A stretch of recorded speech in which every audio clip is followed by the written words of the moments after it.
All right. So I always try and start with an icebreaker question. So I thought a little less silly than some of the previous ones that I've done, that I'd start with, what was your best moment in music in 2018?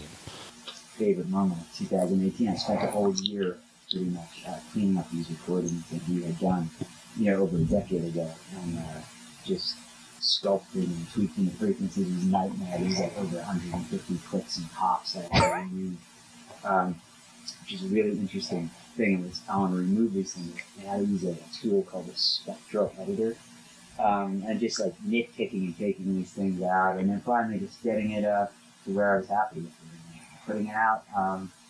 In case I get hit by a bus, I have these recordings, and they're there. So. Why did it take 13 years for this to come out?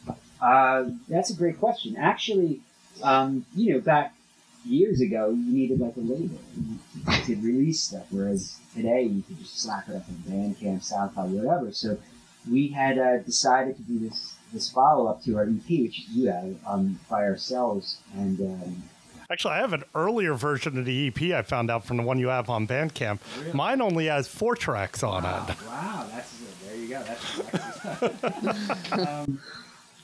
how did you get a copy of that? Somebody sent it to me. It has your regular logo, not the picture that's on the album. The logo you've got on your Bandcamp page as your cover, that was the cover photo. I don't know. I might have been Chuck, the old manager.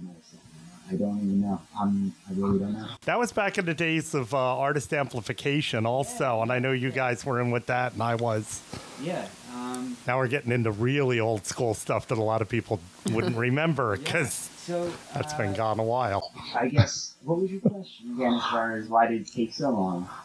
Well, yeah, what? You want me to give you the long story? Well, sure. Why did it take 13 years? So we had just playing music, and we never put it out. We never found a label. We didn't shop it around because we wanted to kind of change from the label we were on and just see if we could do it a little bit better, or just take a different road. And we did the whole thing by ourselves. We actually recorded the album in a glass warehouse in New Brunswick where we used to record.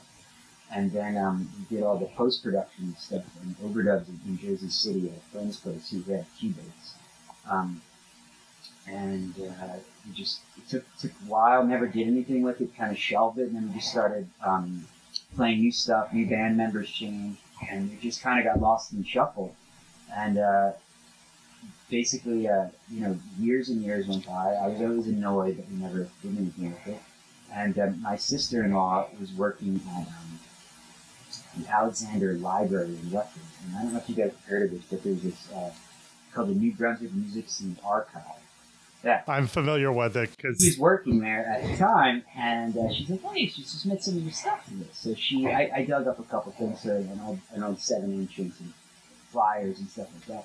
And then I came across the record, and I was so annoyed that it never went anywhere, just collecting dust in a box. So I just decided to bring this thing back to life, and I just spent like the entire year just trying to clean up the recordings, and I'm happy with everything now. So we eventually just put it out. That's a long story short.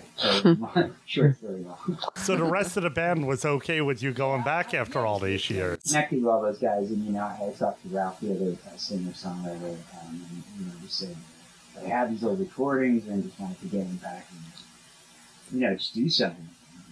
It was a shame. We put a lot of energy into producing that thing ourselves and arranging everything, and just sat there. We just never did anything.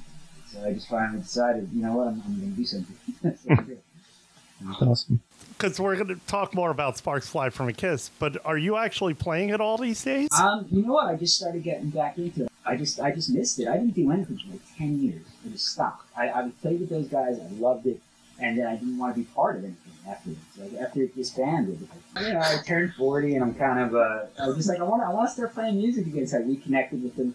And there's so many things you can do now with the capabilities of internet and, remote stuff. So maybe like send some tracks and ideas through Pro Tools or whatever to share and just, hey, contribute to this or just see where it goes. I don't know. The future is wide open. Well, like the Sparks Fly from a Kiss album was actually recorded live. So was that done like the new one? Was that done like in one take? How exactly was that done? Actually, fairly at the top of our form in that recording. I mean, we had rehearsed a lot of those songs, and the ones you hear on the records are the takes that we used. I mean, there were flubs that didn't get included. Right. But those recordings we did, they were all live.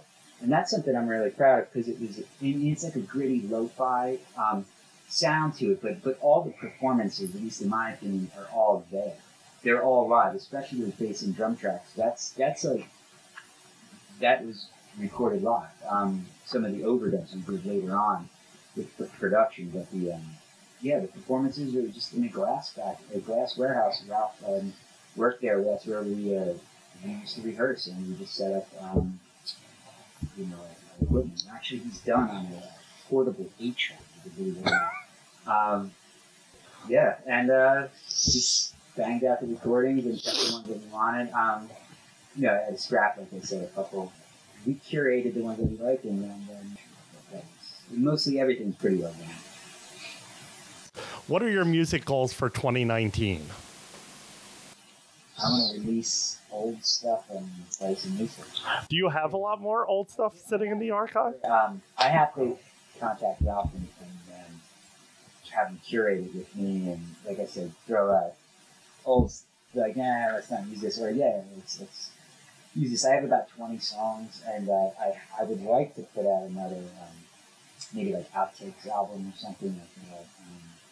I don't know. I have a lot of stuff, and I have some other recordings with some other bands and stuff that I've done. I just have so much stuff to comb through. So my 2019 goal is to sort all that out while starting to play music again in the current times. So does Sparks, is there any chance of a Sparks reunion show? Well, all the guys were, they're all in different states. We talked about maybe doing a reunion. It'd be kind of hard to put together, but it's definitely not impossible. So we talked about doing that, and maybe doing some future remote recordings and stuff. I have no idea. I have zero idea what's going to happen. I guess we'll see what occurs.